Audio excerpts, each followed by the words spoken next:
task force. It gives me great pleasure to welcome the Honourable Minister, Shri Nara Lokesh, to this symposium. Sir, we have a bit of a conundrum that we are facing.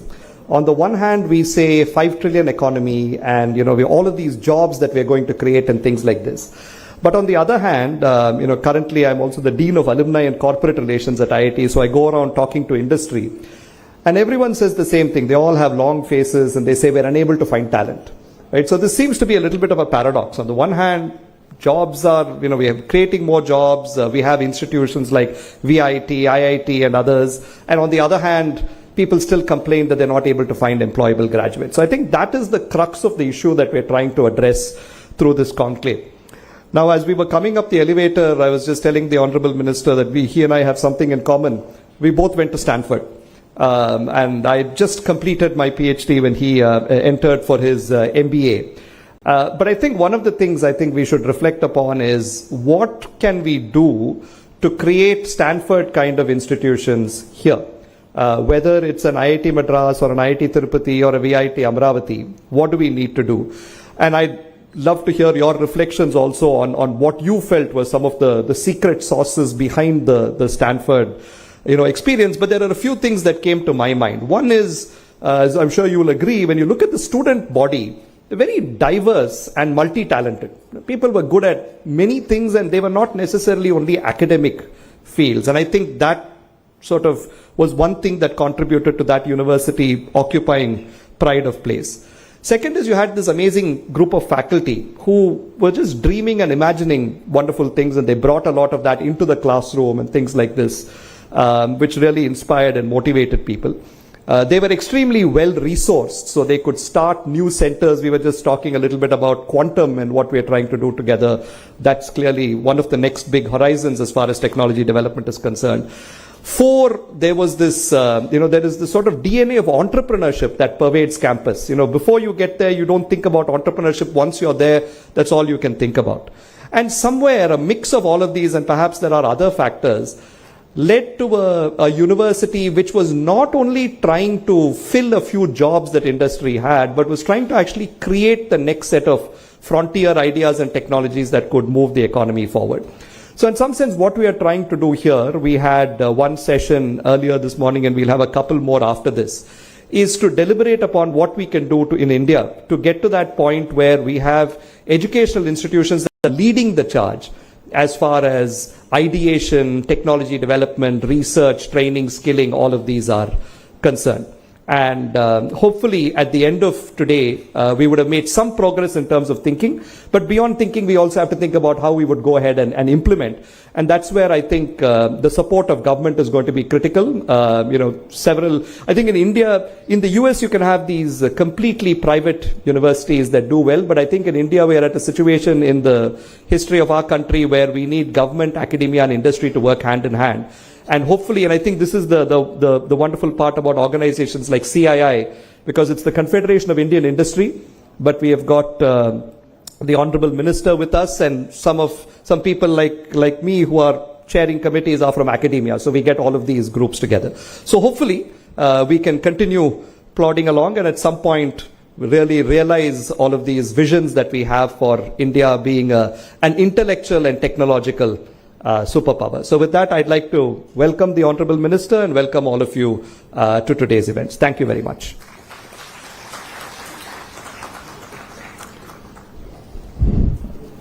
Thank you, Dr. Malingam, for that insightful start to the morning.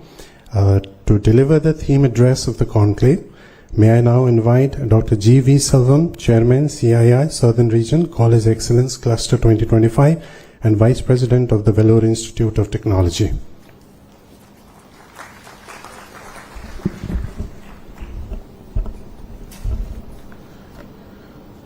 Distinguished guests, respected member of CII, leaders from academia, industry, and dear friends, good morning. At the outset, I'd like to thank our young and energetic Honorable Minister, Brother Mr. Nara Lokesh, for accepting our invitation. When he started discussing about this conclave, where to conduct and who should be invited, Everyone immediately said it should be in AP. Do you know why? When we met the CM, he mentioned about his plan of 2047. He was planning for Quantum Valley. Always he used to say, if a person who thinks about next election is a politician, a person who thinks about next generation is leader. Our CM is a leader. So everyone said it should be in AP. Then who should inaugurate? Then no other option. Our chief guest, young and energetic minister. CII, an organization that has constantly played a transformative role in shaping the nature's future. Through centers of excellence and partnership with the government on policy initiatives and deep engagement with industries, CII has truly been bridge between aspiration and achievements of our country. To all the members of industry here, I see you as partners in the same value chain. In higher education, we nurture deliver professionals. They in turn work with you to create products and services which ultimately fuel India's economy. Together, we form a seamless ecosystem that powers national growth. As you reflect the theme, reimagining higher education for India's 5 trillion economy, I can't help but look back at a distance we have traveled, the road that lies ahead. Somewhere in the journey, we must pause and ask, what must we change? What must we preserve? And how do you prepare our youth, not just for jobs, but the future itself? Last year, I met an alumni in the US. I was speaking to one of our alumni there, a brilliant engineer who graduated 20 years back, now working in a multinational company in the US. He said, the quality of work of Indian offshore team has declined so sharply that the cost of rework and correction often outweighs the savings from outsourcing to India. The trust in Indian graduates, he said, is slowly eroding. It is a wake-up call, a reminder that the global respect India earned through excellence must never be taken granted. Next example. A close friend of mine, who is head of a department in medical college, recently expressed his helplessness. Students, he said, are focused on cracking postgraduate exams that are not attending classes regularly. Unlike earlier generations of medical students who would study every page of the human textbook with dedication, today's learners often rely on short videos, multiple choice questions, and YouTube and coaching apps. These incidents point out one uncomfortable truth. What I can come to realize is, in our pursuit of making education accessible to everyone, which we had indeed achieved to some extent, but somehow long way, we have lost quality that one hour defined us. Today, we often hear from the industry, things are just not made the way it used to be, where its products, services, or even professional competency and craftsmanship we are once proud to be fading. In a rush to expand, we have perhaps forgotten the excellence, not just education, it truly builds a nation. Mediocrity has become normalcy. This needs to be changed. Our country traditionally known for excellence in whatever we did and built. It's time we reclaimed our legacy. CIA's theme mentions accelerating competitiveness, globalization, inclusivity, and sustainability and trust, aim to enhance India's competitiveness by promoting global engagement, inclusive growth, sustainable practices, and foundation of trust. The theme is based on the premises that the country's future and however will be defined not just by the pace of its growth, but the quality. However competitive, inclusiveness, sustainable, and trustless is economical model that becomes great. At VIT, we take this message to the heart. We constantly remind our students, don't study for marks, learn with passion and mastery. We encourage practical implementation of the theoretical knowledge. We have seen recent trends. With changing visa policies, the number of Indians going to US has dropped. By this year, around 44% has dropped going to US. While some of this setback, but I see it as an opportunity. Necessity is the mother of invention. So during COVID, India succeeded because of this necessity. It has remained to us, educators, policymakers, and industry leaders, that we must create world-class opportunity right in India. As our PM said, make in India, we should make it study in India, study in AP.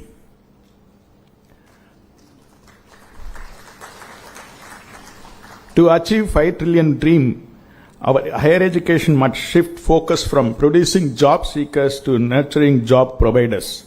At VIT, our students receive much support for entrepreneurship as they do for placements. Every startup we nurture, every idea we fund, every innovation we encourage contributes directly to the Indian economy and social transformation. The new magic word, AI. I want to see AI in a different angle. And finally, we cannot talk about future of higher education without addressing artificial intelligence. Yes, AI can make more efficient, but over-dependency can make us intellectually weaker.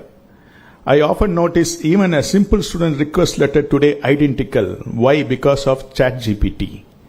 Human civilization has progressed because every generation dared to push the limits of its thinking. Each era expanded the boundaries of imagination, creativity, and intelligence. But today, the rapid rise of AI, we quickly outsourcing even our thinking. The work that our challenge our minds is now being handed over to machines. If this continues unchecked, human evaluation will not move forward. It may in fact start to reverse.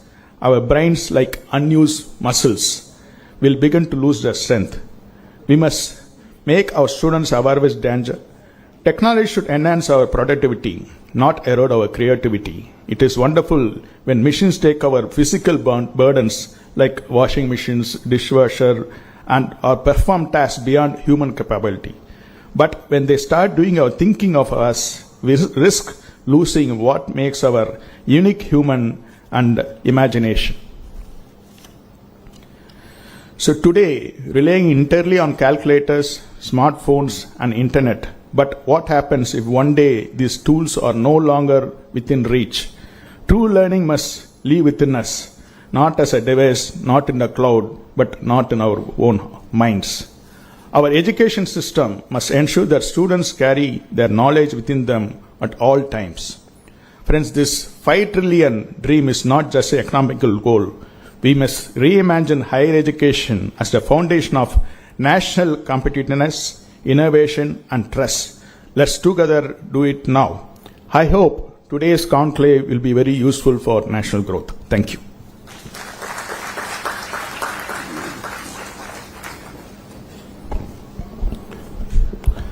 Thank you, Dr. Silvam, for setting the tone for today's discussion and for that thoughtful and inspiring speech.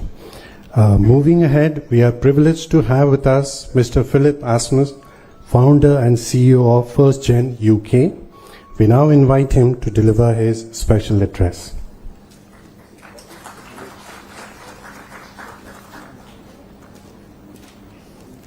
Good morning, everyone. Good morning, Honorable Minister and delegates. It's an honor to be here. I don't think anybody knows me, so just like 2 words in regards of that. I'm originally from Germany and have some masters and did a lot of stuff in my life. I've been an entrepreneur very up and an entrepreneur very down, and had a lot of experiences in regards how real life in entrepreneurship is. And I dedicated my life to a thing which is, in the beginning, a lot of people said, Philip, you're crazy. What is innovation also about, right?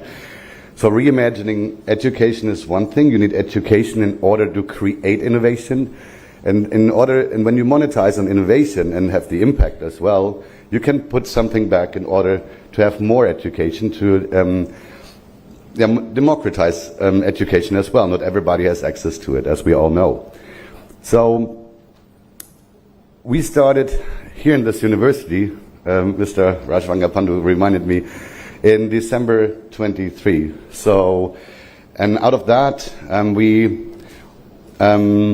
created out of innovation 134 companies out of innovation out of India, because what we do is with a value, by the way, with like more than $1.5 billion. So this is wonderful, and the journey what we started 1.5 years ago is about the following. If you look at the numbers in innovation and the actual outcome is, in my opinion, somehow devastating, right? 3 to 4% of all innovation globally get funding. We know the numbers 90 to 99% up to fail. A lot of dreams, explode somewhere. And so a lot of potential is wasted. The innovation deployment is way too slow. So what when I reimagined after quite some painful journey in life is like a new way how to create value, how to create companies, how small and medium-sized companies are born. So how to increase the number of successes, how to give access to everybody to make it, right? Because usually it's a lack of knowledge, lack of resources, lack of money, lack of trust-building capabilities. So this is why we put also investment banks, like not the best topic here, but say we invented the first alternative to venture capital itself, right? So as a university or as an innovator, you have like multiple ways of monetizing this, like starting your own company. So you risk it all. But imagine you invent like 100 things. You can focus on 1 or 2, right? 98 are lying somewhere. Or if you have like a portfolio, like a lot of innovation is like wasted in the drawers, right? You can't lift the monetary part where you can do something good with it, reinvest into research and development or scholarships and whatsoever not. So, as I said in the beginning, we already built 134 companies as basically as a test run, and now we are executing on it in thousands. So our goal could sound a little crazy here, but it's a new model. We automate and standardize company building, right? And it's a fair payout system, so we don't have around financing. But our goal is to build up to 100,000 companies per year. We are able to cut the cost by 99.x%. So we reduce the risk in early stage by 99.x%. Right? The rest we cover with our earnings, so we basically can deliver their companies basically risk-free in early stage. The value we generate comes from like up to 20 times faster system than nowadays manually expansion. And so we can generate value better, right? So we can offer a service to students. First time you can think about, hey, I can push the risk and the sleepless nights and the hassle to a third party, also in masses. And this is what we offer, and we are now expanding.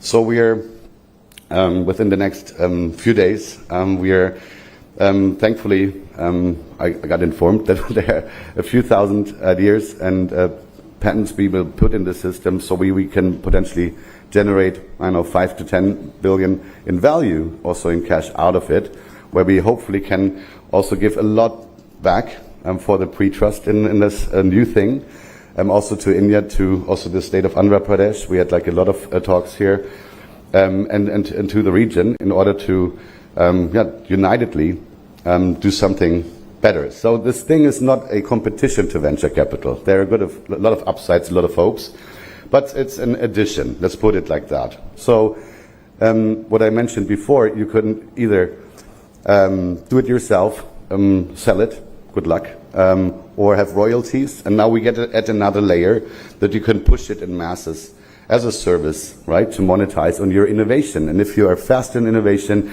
if you monetize in masses, and our own earnings we take and also put that in purposeful projects, right, non-profits, we can actually unitedly, I think, with innovation and implied education, we can change quite a bit. So everybody has the same chances. We generate jobs. We expect up to 50 million jobs per year out of that program, right? So I'm talking also internationally to a lot of governments, and basically it's an interesting discussion, like how many jobs do you want to have? So we can create basically a new type of company, as small and medium-sized enterprises, on a date or a certain time frame, right? And this is an interesting discussion, and this is basically on a fixed price, and everybody wins. So it's not on the shoulders of the academic side or innovators, because nowadays they usually don't earn that much. It's usually the bigger money who gets the biggest pie, and the academic side, the brains behind it, or you're sitting here, usually has like a small pie in the end. And it's also, one thing we want to change. So thank you for listening just for a few minutes here. Hopefully we can add a lot of value to the region, to the people, to all innovators. And if you have any questions also later on, we're here for a few days here. We have for the CII Partnership Summit. Thank you very much also for the invitations, and have a great, wonderful day. Thank you.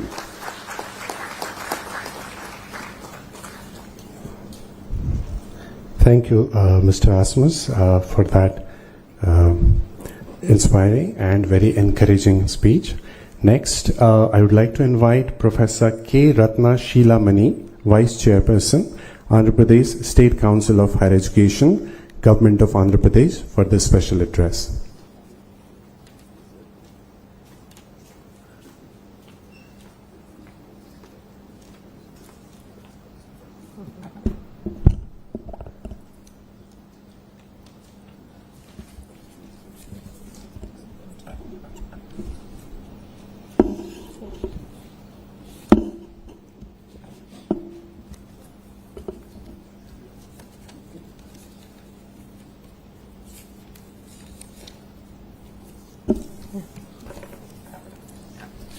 Distinguished guests, particularly the Honorable Minister for HRD, Sri Lokesh Garu, then esteemed academicians, respected industry leaders, and all other members of the distinguished audience, and the students also. It's a privilege to be here to speak on this occasion of this important topic, reimagining higher education for India's $5 trillion economy. All the topics which have been identified for this meeting, for this conclave, are of great significance, and which have been discussed on and off in the last few decades also, particularly in the last couple of decades. So the first one seems to be bridging the industry-academia gap to transition students from curriculum to careers. Now this requires a multi-pronged approach, of course, focused on certain issues like collaboration, practical experience, skills development, and faculty engagement. And for this, we need to follow certain strategies, and which have been done to some measure over the few years. University should involve industry experts in the design, review, and regular update of academic curricula to ensure that they reflect current industry needs and emerging technologies. So this helps in incorporating job-ready skills and technical knowledge that employers in the industries seek. And the other thing is experiential learning.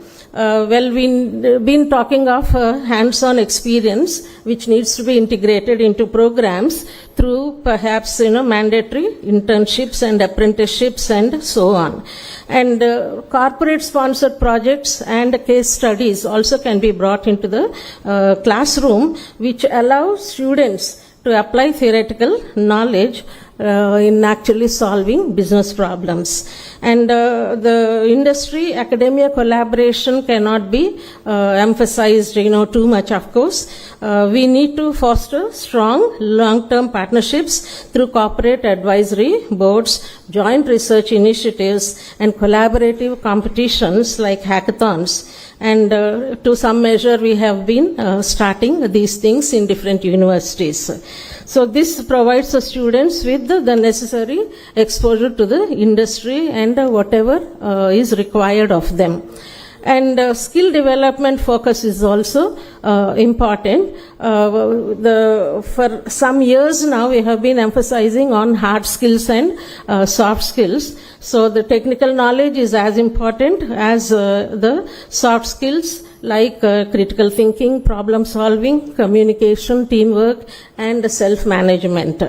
So these are often cited as major gaps as far as the graduates are concerned, in spite of good efforts being put in by the different institutes. And to cater to all these, to inculcate all these skills and so on in the students, faculty development also should progress on an equal rate. So faculty also should gain practical industry exposure through corporate immersion programs, maybe short-term industrial projects and so on. So that helps educators and faculty to bring real-time, real-world insights also into their teaching. And of course, technology integration is a must in this tech-driven world.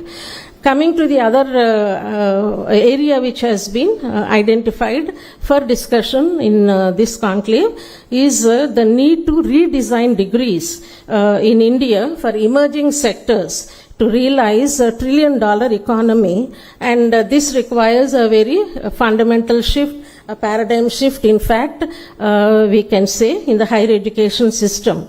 And but this has become all the more imperative because of the directives in the National Education Policy NEP 2020. When we need to redesign these degrees by focusing on flexibility, multidisciplinary learning, skill integration, and strong industry collaboration. So when we have multidisciplinary and flexible curricula, I think we have to move towards holistic education, and rigid compartmentalization between different disciplines. For example, arts versus science, etc., cannot survive in today's world. They don't serve their purpose also. So we need to combine subjects. We need to allow students to combine subjects across disciplines. Perhaps computer science with management, or law can be combined with technology. Now, the other need is to integrate vocational and skill-based education into the curriculum, into the mainstream academic programs, so that the skill gap which exists in the graduates can be addressed. And maybe this requires mandatory internships, apprenticeships, and hands-on projects. And perhaps it has to be started in the first year itself.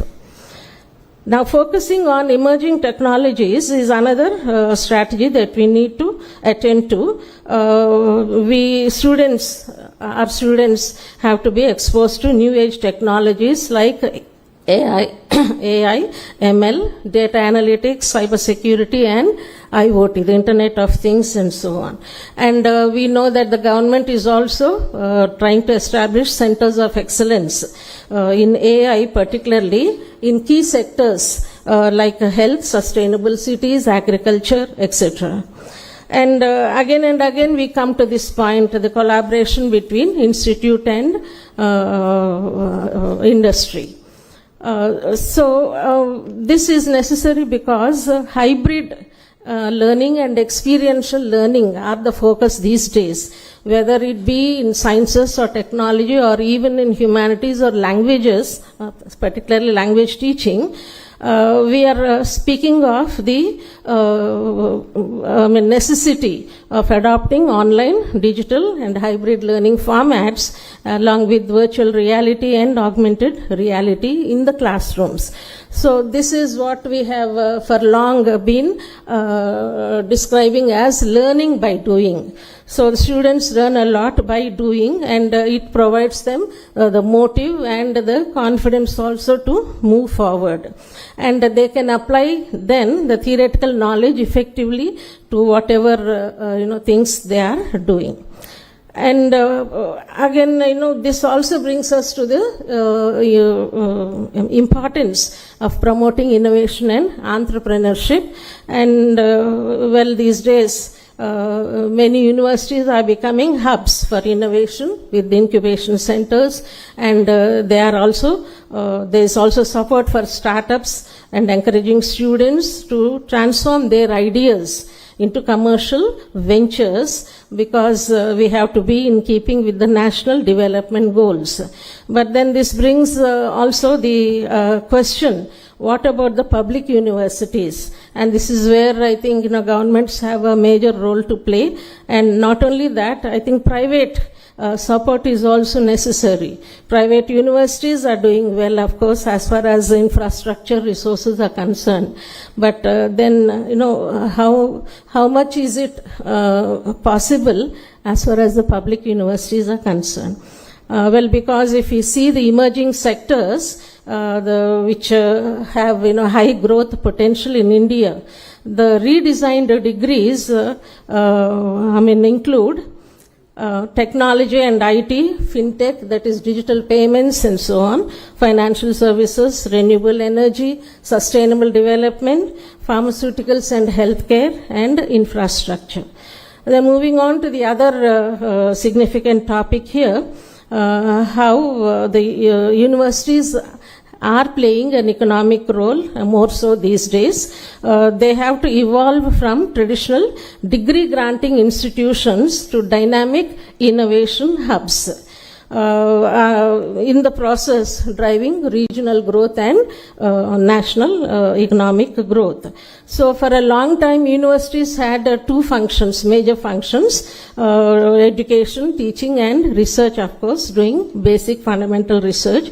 But I think they are now called upon to serve another mission, that is to serve as innovation hubs, to foster innovation among the students. And so, the thing is, universities are known to generate new knowledge through cutting-edge research, of course, but then which needs to be commercialized through other mechanisms like patenting, licensing of intellectual property, and so on. And again, fostering entrepreneurship also cannot happen without the collaboration between the university and the industry. And for innovation, again, you need lot of infrastructure. That's a point I've already made here. So again, if universities are required to play a significant role in this whole process, then how are public universities going to be performing? That's the question. And of course, universities also can serve to create job creation in the locality, in the region. So regional economic development also is possible by attracting investment and also contributing to whatever that region is famous for. So it may be fisheries, or it may be marine biology, or it may be some other thing which that particular region or district is famous for. So by contributing to knowledge in that area also, and performing, encouraging students to do more research, I think that way also to the universities can contribute to the local regional economic development. And the other aspect is internationalization of education, which has always been there in the last, I think, decade or 2 decades. Several universities have foreign students, of course, and also in the research programs. So in this way we need to integrate an international, intercultural or global dimension into education. This is with the aim to prepare students for an interconnected world because of the impact of globalization. And there are several benefits, of course, of this aspect. One is economic. Well, in many countries they see at the additional revenue that can be achieved because of the presence of the international students. And the other one is academic and educational. When you have internationalization in educational, institutes and so on, we can foster collaboration, we can promote exchange of knowledge, and encourage the faculty to maintain international standards. At this juncture, I think I wish to make this point also. In many universities, for awarding PhD degrees, 3 examiners are a must, and in some universities, the third examiner is usually from abroad, a foreign examiner. So that enables the faculty and the students also not to dilute the standards, because they know that all the 3 examiners have to pass their thesis or whatever. So we faculty then are encouraged to meet international standards and not become too local or remain within their comfort zone and so on. Then social and cultural implications are also there.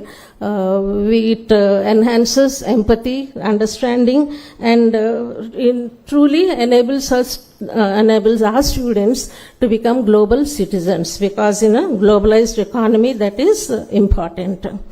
And so in this process, there have been mobility programs, of course, involving physical movement of the students, faculty, researchers through study abroad, exchange programs, and so on. Not only that, offering joint research initiatives, dual degree programs, and the establishment of international branch campuses and so. And the last one, which has been identified, is leveraging technology in education by integrating digital tools and resources so that learning becomes more engaging, accessible, and effective. And the AI-powered platforms I think are increasing these days, not just in science and technology, but even in language teaching. There are researchers who are experimenting with using AI-powered tools in teaching languages. And that way we can have an interactive content which caters to individual student needs and learning styles, and they can learn at their own pace. And also because of this, we have lot of access to information and other resources in the form of online libraries, academic journals, massive open online courses like MOOCs and so on. And so by way of conclusion, this is a call to collective action, the road to a trillion economy, which is the backbone of what the Prime Minister calls Viksit Bharat, is a developed, knowledge-driven India, and this is possible only in collective action. So when academia and industry come together, innovation becomes not only possible, but sustainable and impactful. So, as I said once again, if you permit me to, this is nothing new today, but maybe is getting reinforced even more because of NEP 2020. But we have been talking of the presence of industries in boards of studies in the different subjects of different universities and so on. Well, we do have industry experts in the board of studies, but usually, they might be busy to participate in our boards of studies, because when we are talking of revising and updating our curricula to the industry needs, well, their suggestions are very important. But sorry to say, though this has been going on for a lot of time, at the most, there is only a tangential involvement between the industries and the universities. So, more industry involvement in the universities, in the institutes, I think will result in a much more fruitful and fruitful economy, and also in terms of scientific and technological development. Thank you for giving me this opportunity.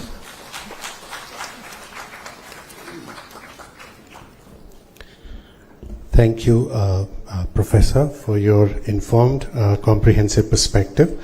And now, ladies and gentlemen, the moment we have all been waiting for, it is our privilege to welcome the chief guest for this inaugural session, Sri Nara Lokesh, Honorable Minister for Human Resources Development, IT, Electronics and Communication and Real-Time Governance, Government of Andhra Pradesh.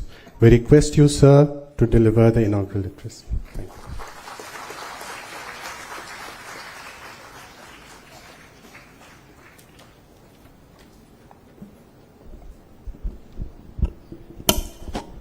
Distinguished guests, industry leaders, academicians, innovators, my dear students, good morning.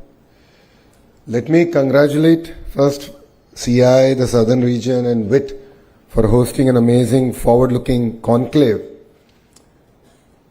But I don't necessarily agree with them. The vision set here is reimagining higher education for India's $5 trillion economy. We should be thinking about our $30 trillion economy. India is going to achieve 5 trillion. Whether the leaders who are sitting here do what they're supposed to do or not, we will achieve $5 trillion economy. The question is, how fast can we achieve the Honorable Prime Minister Shri Narendra Modi ji's vision of India achieving its $30 trillion economy depends on the kind of reforms, collaboration, changes that we all do together here.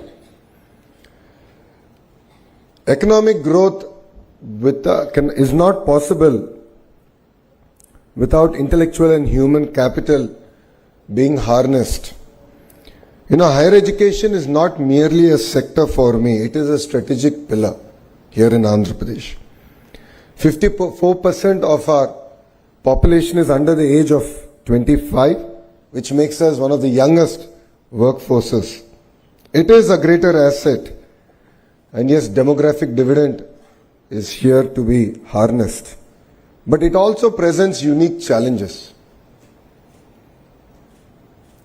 The challenges is in terms of our employability, in terms of our ability to adapt to the changes that the world is going through.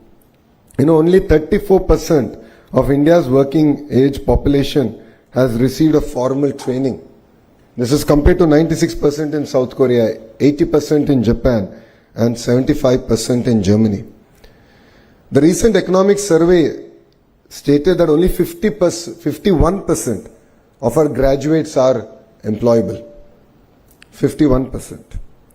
There is a big mismatch of what we teach and what the market demands. To be fair, in our current higher educational institutions, we are not able to provide any gainful employment even after 3 to 4 years of formal training.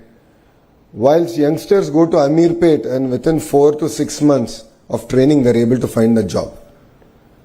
So I truly believe that fundamental transformation, not correction, transformation is required in higher education. We must move from degree acquisition to skill activation. We can draw a lot of examples from across the world. Dr. Ashwini ji just mentioned about Stanford University and asked me to explain why Stanford has fostered innovation. And to be fair, it's a very old institution. It has built itself organically. But the most important thing is the ability of the institution to transform itself, to adapt to changes around itself. And when I went to Stanford, I was part of the old curriculum at the Graduate School of Business. I was literally the last batch of the old curriculum. And Brahmni, my wife, is also Stanford MBA. She was part of the new curriculum. And there's so much of sea change between the curriculum, the approach, that even universities have to start transforming themselves. Otherwise, they become irrelevant. Professor Ratnaji just mentioned about public universities. So that is my concern. public universities also should transform themselves. They should be led by best in industry to drive changes. Only then will they also be relevant in higher education.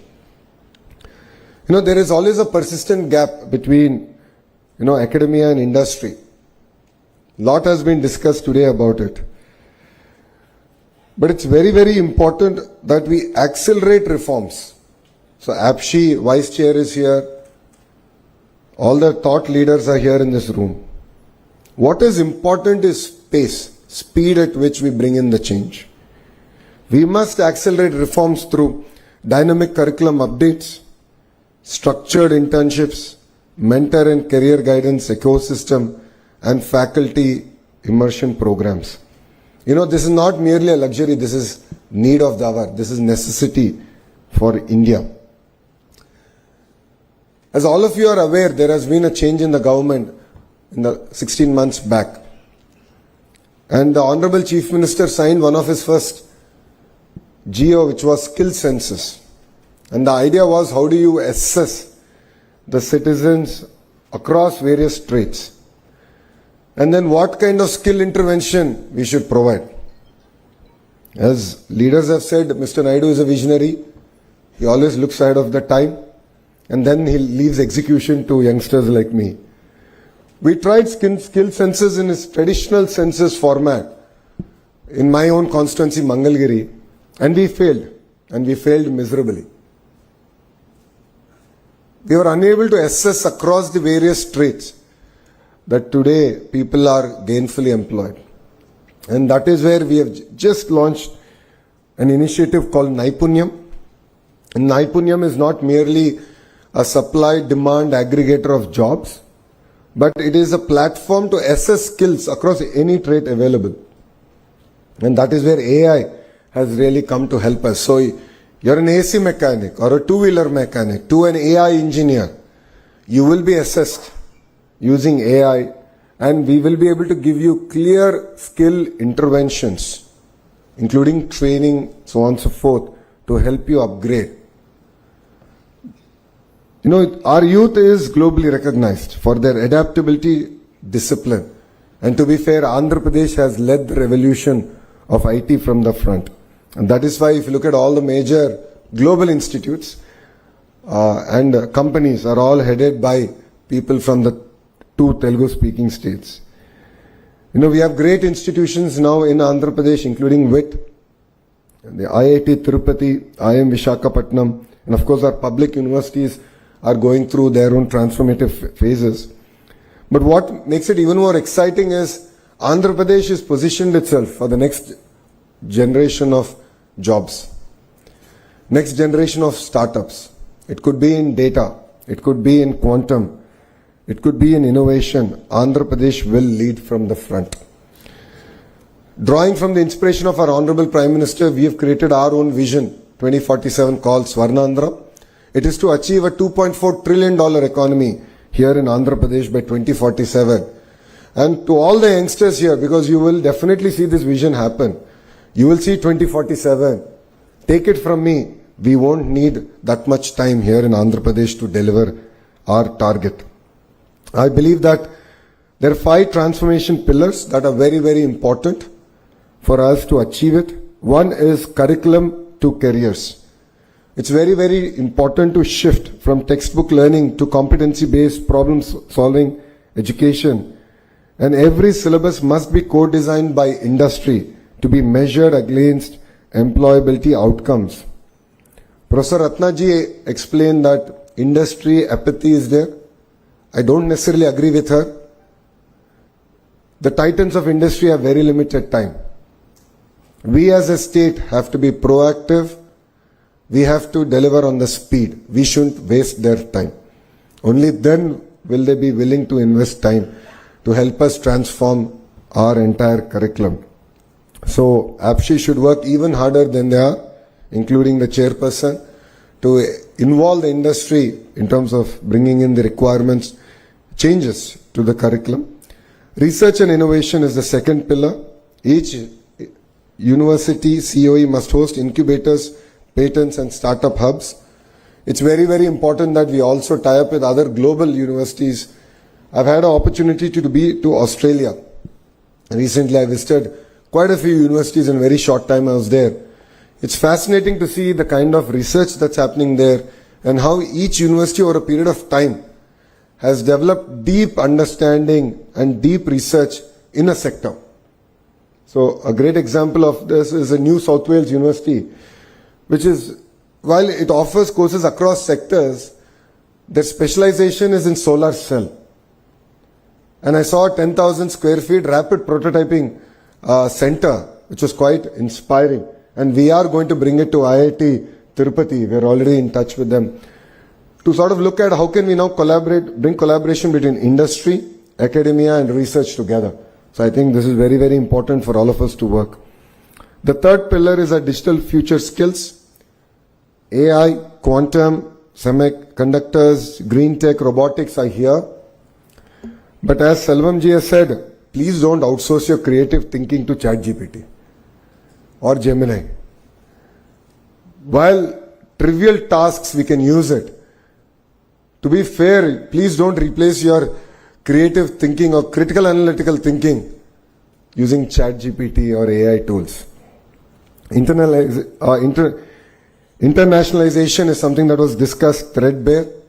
It is very important to have tie-ups with global institutions because what they offer is exposure. What they offer is alternative thinking. This, I believe, is very, very important if India has to deliver on its $30 trillion mission. Inclusivity and regional balance is the other very, very important subject, and this is something very core to the heart of this administration.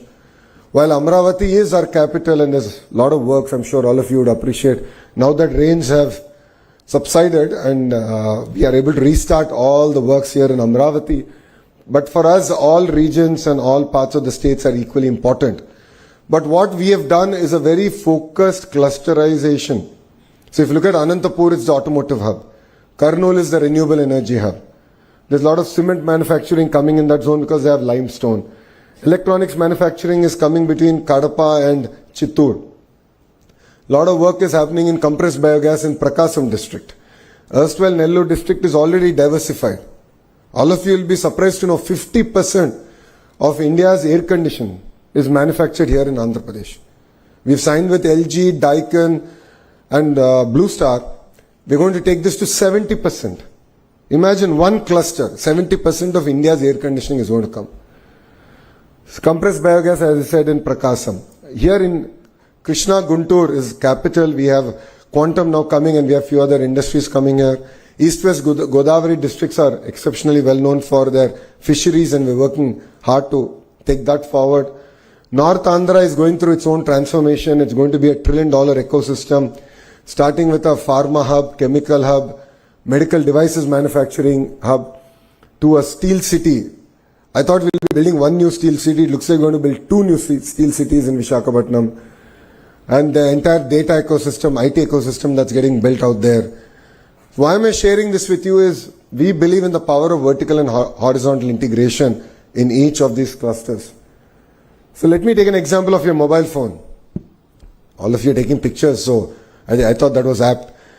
You have a screen, you have a camera lens, you have a lithium-ion battery in it, you have a haptic engine in it. All these are roughly manufactured by about 1,000 suppliers.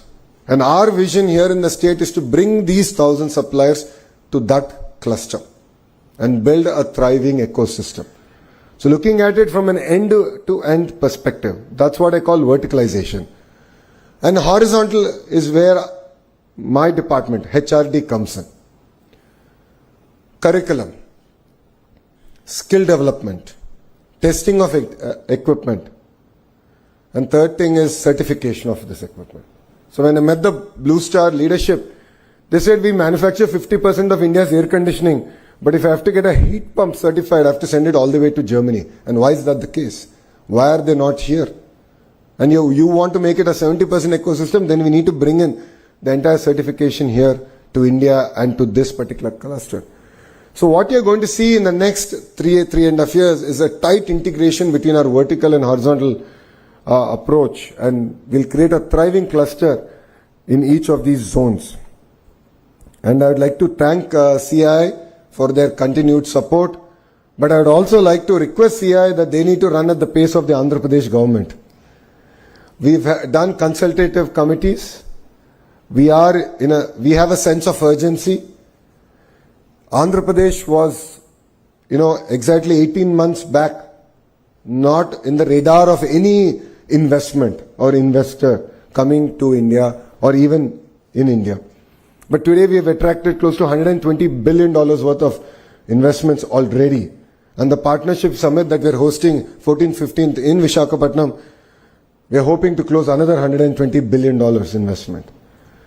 By the end of our term, as we go for re-election in 2029, I have a vision that we can attract $1 trillion worth of firm commitment.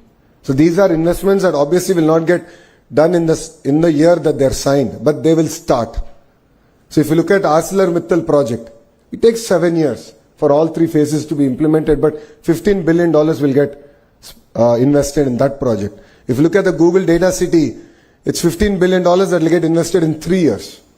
So we will bring $1 trillion worth of investment here to Andhra Pradesh, but I would request CI to run at the pace of Andhra Pradesh government so that we can work collaboratively, we can look at changes proactively, and we are here not to waste your time. We are here to take your input and implement it to make sure that the Andhra model of collaboration is truly implemented in spirit. So industries should co-design curriculum. I think that's something that all of us touched upon. Universities should host industry labs. So I'd request WIT also. I know quantum computer is coming here, but I think we should look beyond even quantum and few other areas that we can sort of engage with. And of course, as a government, we are here to provide an enabling framework, a policy framework that is not rigid, that is not tight. Madam Ratnaji did mention the importance of cross-collaboration, humanities working with computer science. I agree with Madam because I am a product of it. My bachelor's is in information systems, but in Carnegie Mellon it was not part of the computer science school. It was part of humanities and social science. So where 50% of our curriculum was about managing people, projects, execution, timelines, and 50% was only on technical programming, coding, and so on and so forth. So I think we have to, as state, as APSHI, we have to be a lot more flexible, lot more proactive. Our policies have to be very, very proactive to ensure that this kind of collaboration can actually be achieved. And yes, together with all the youngsters in this room, we will make India proud. And honestly, I'm tired of hearing about Beijing, Shenzhen, Tianjin. It is time to hear about India's models. We have a gift city, we have Amravati, we have our own models that will thrive over the next decade. And together, all of us here can make it a reality. If we have to achieve this, if we have to make this a reality, the most important thing that all of you need to have is fire in your belly. You need to have it. As a government, we will provide the framework. As educationalists here, they will provide world-class education here. Skill development will be provided.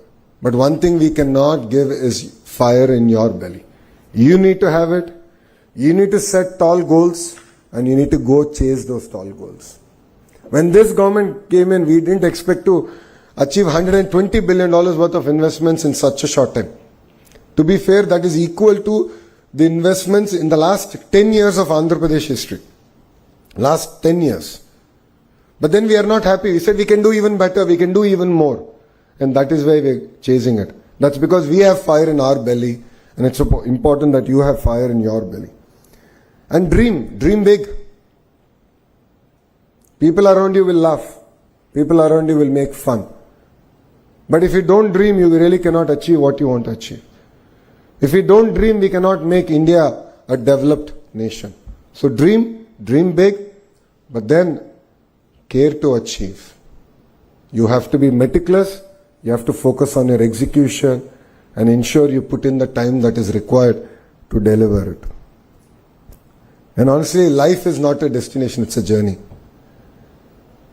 It's important that we constantly learn. You constantly expose yourself globally on what's happening. Enrich your knowledge. Work together. and build a collaborative environment. And life is never a straight line. The highs are very high, the lows are very low. If there's anyone who's gone through it, it is me. In 2019, when I contested in my constituency, which my party only won in 1985, I lost. A lot of people made fun of me, but I didn't care. I said my goal is set. I am going to go about achieving it. 5 years I worked hard. I didn't leave it. I refused to accept defeat. And 2024, I won it with one of the highest majority in Andhra Pradesh history. Life is not fair, but then keep at it.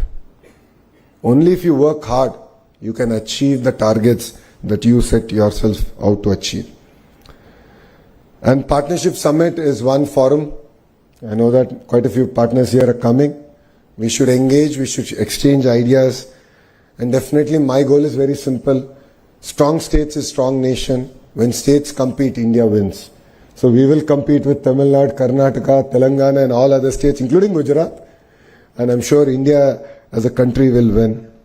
And the most important thing, I would like to request APSHI, WIT, to all our partners here, that speed is of the essence. It's no longer about big versus small. It's about slow versus fast. Today Andhra Pradesh is able to ground so many projects. It's sheerly because we take it upon ourselves to ensure that speed is delivered. Only then we can achieve what we want to achieve. I know that curriculum changes are not easy. I know that there's always will be a lot of resistance. But I would like to request the titans of the academia also to approach the subject with open mind. What we have done so far has worked for us. I'm not saying it's not worked for us. But I don't believe it is enough to take us to a $30 trillion goal. So we have to have open mind. We have to embrace changes a lot more proactively. All the HODs have to look inward into their own departments. See how we can sort of improvise. It could be a transformation or it could be reforms. But we have to do it. There's no second thought about it. So I request all of you to embrace speed and definitely make Andhra Pradesh proud. And all of you are part of history. You know, when I was growing up, because everyone here is quite younger than I am. So when I was growing up, I saw Hyderabad develop in front of my eyes. I was jokingly saying, I've seen every part of Outer Ring Road get developed in front of my eyes. I remember how we used to crib that there was no connectivity to Shamshabad airport back then. But today it's of course very well connected. You're exactly seeing that magic happen in front of you here in Amravati. Next 3 years is going to be a really transformative experience for Amravati, for Andhra Pradesh. And all of you are going to witness history in making. And all of you should be part of this history. You should look at starting companies. You should look at nurturing things. Embracing opportunities that the great state of Andhra Pradesh is going to give you. So thank you very much. Thank you very much for having me here. And I look forward to more interactions. Next time around, I would love to interact with students, understand their aspirations, their expectations. And I'll bring my entire APSHI here. They will also have to understand because I keep telling them they're yet to catch up to my speed. So they need to come in front of students. I think then they'll be able to appreciate the hunger, the fire in the belly that our children have. I look forward to coming back and interacting with students again. Thank you very much and Jai Hind.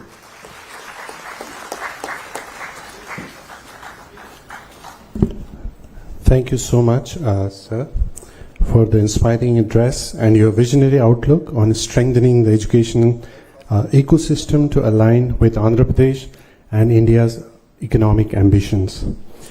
Thank you once again, sir. So may I now invite Dr. G.V. Selvam, Vice President VIT, to felicitate our chief guest, Sri Nara Lokis, sir.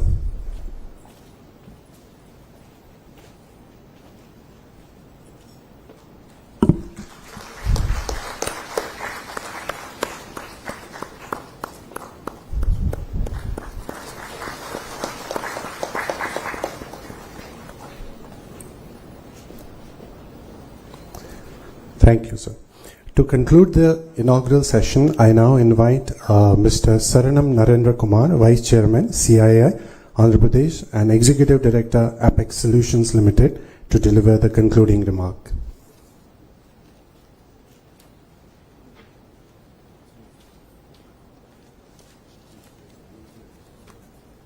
So good morning, everyone.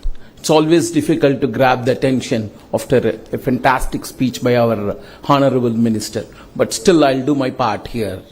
So good morning, and Mr. Nara Lokesh, Honorable Minister for Human Resources Development, IT, Electronics and Communication, RTG, Government of Andhra Pradesh, Professor K. Ratnashilamani, Vice Chairperson, Andhra Pradesh State Council of Higher Education, Mr. Philip Assams, Founder and CEO, First Gen UK, Dr. G.V. Selvam, Chairman, CIISR College Excellence Cluster 25 and Vice President, VIT, Dr. Ashwin Mahalingam, Co-Chairman, CIISR Task Force on Education and Industry Institute Linkages, Co-Founder, Okapi Advisory Services Private Limited, and Director, IIT Madras, and distinguished speakers, members and industry and friends from media.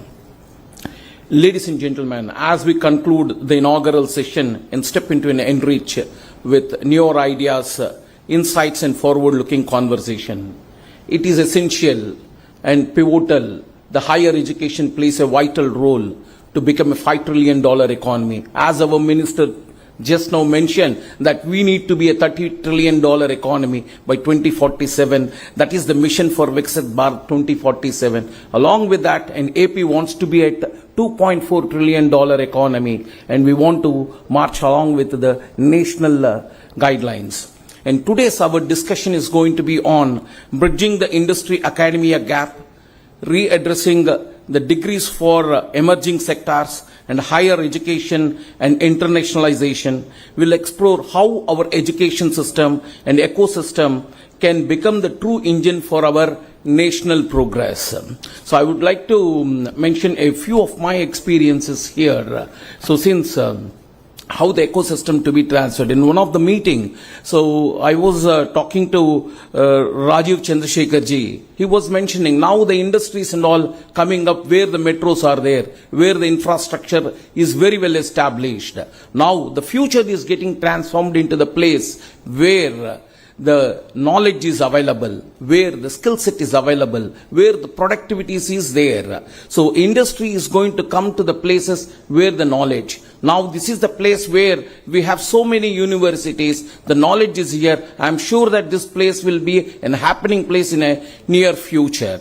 And apart from this, in one of our discussion, Mr. Bhatia, Apple CEO, when I was talking to him about how the production expansion is going on, he mentioned very clearly they have been in this industry in India, the manufacturing, because of this production-linked incentive schemes. When the schemes is not there, then they are not ready to be here in India. The reason behind it is the right kind of a manpower, right kind of a skill set, it's not available, and we are far, far below than the expected productivity from the international standard. As well as the training the manpower, it is a cost. In fact, once the people comes out from the colleges and those they are not ready to deployable in the manufacturing. The reason is there is a big gap in it. In fact, India's demographic dividend gives us an extraordinary edge, but also a profound responsibility. Our education system must evolve to become more practical, industry aligned, and global connected, ensuring every graduate is prepared for a rapid transforming world. So, if you look at into Andhra Pradesh, it's standing tall across all other Indian states. The gross enrollment registry of ratio is 36.8% when comparing with the national averages, but we need to do a lot of catching up to be done to meet the international standards. To do that, so we need to come up with a proper reforms and integrate the same with AI, digital skills and entrepreneurship and initiative that empower women and rural youth are shaping a more inclusive and future-ready academic landscape. So we the current landscape of Andhra Pradesh, if you look at it, Andhra Pradesh is hosting closer to 2,600 higher educational institutions, out of which 47 universities are there and 321 engineering colleges. All put together, we have been producing closer to 1.4 lakh engineers every year, or they are employable. As our minister just told that 51% is our employability. But my research saying that it is 45%, but still that's good enough, so 45. So, but still we need to do a lot here to increase our employability, what to be done and how it has to be done, etc. And what AP is required, by 2030, AP is required closer to 1.2 million skilled professionals.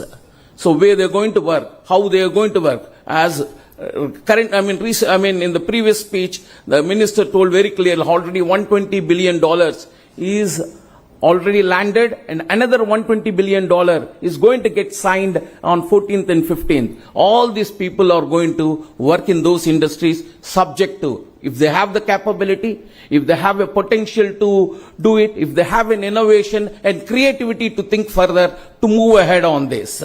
In fact, so I did a little research on particular thing. If you look into I have just compared, I've taken two timelines. One is pre-COVID, the other one is a post-COVID. So the salaries for the non-engineering people, especially for the helping, the helpers, drivers, odd jobs, masons, etc. What is their salary?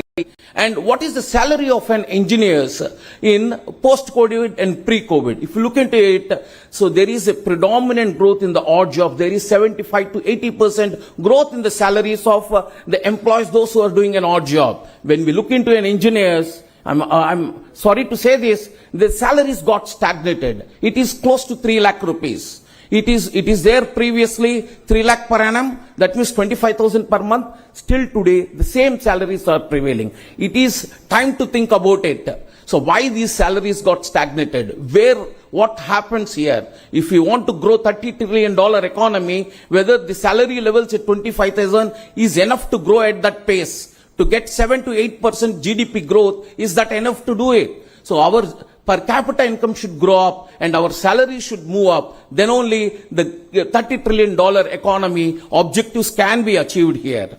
So the industry academia gap is persist, and curriculum must better reflect modern skill demands such as AI, IoT, robotics and cyber security. Research output remains modest, calling for a shift from teaching focused to innovation driven institution. So we've been focusing on teaching. So we want a innovation driven institutions. Faculty development is uneven and digital access needs strengthening, and global exposure for learned must expand. So now to creating this curriculum, modernizing the curriculum, skill development and apprenticeship at scale, CAI would like to act as a catalyst, would help the universities. I heard from the madam that industry doesn't have the time to create it. Certainly we try to create that space, and we'll do that, madam. You please put across to us this particular one. So the future of Andhra Pradesh will be shaped not only in factories, it will be shaped in the classrooms and laboratories where young minds learn to imagine, design and lead. Let us commit to building the ecosystem that is future ready, globally competitive and deeply innovative. Before we close, I extend my heartfelt gratitude to all those who have joined us this morning. So Honorable Minister, Mr. Nara Lokesh Garu, so we have very well taken, sir, the $30 trillion economy by 2047 and 2.4 trillion from Andhra Pradesh side. The importance of human capital has been taken into consideration, and 5 pillars of transformation, this university, the bridging the gap is very well taken, sir. And the next thing is Professor Pre Ratnashila Mana, Vice Chairperson, Apashi. Thank you for your valuable presence, madam. How modern approach and dual dominant degrees will help the industry as well as these institutions. Very well taken. and Mr. Philip Asalam, founder, First Gen UK, our sincere appreciation for your participation, sir. And Dr. G.V. Selvam and Dr. Ashwin Mahalingam, thank you for your leadership and continuous support. And a special note to thanks to our distinguished speakers, panelists, and our partners. Event partner, VIT Vellore Institute of Technology. Associate partners, JPR University and Tyagarajan College of Engineering. Supporting partner, ICD Academy. As Andhra Pradesh is hosting the CII 30th Partnership Summit in Visakhapatnam on tomorrow, day after 14th and 15th November. It's a marquee platform championed by Mr. Nara Lokesh Garu and pivotal for attracting large-scale investment. Is already mentioned, 120 is landed, 120 is going to get landed. He's very confident on it and generating new jobs. Today's discussion gain even greater relevance and urgency. So, wishing you all productive and engaging conference ahead. So, please join us for the networking tree and we will reassemble again here in next 15 to 20 minutes. Thank you very much. Thank you so much, sir. Ladies and gentlemen, that brings us to the close of the inaugural session of the CII Southern Region Higher Education Conclave 2025. We extend our heartfelt thanks to all our dignitaries for sharing their valuable insight. Before we let you go, dear guests, dignitaries on the dais, I would request you to please stand up for a group photo.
Great, sir. Thank you very much for having me.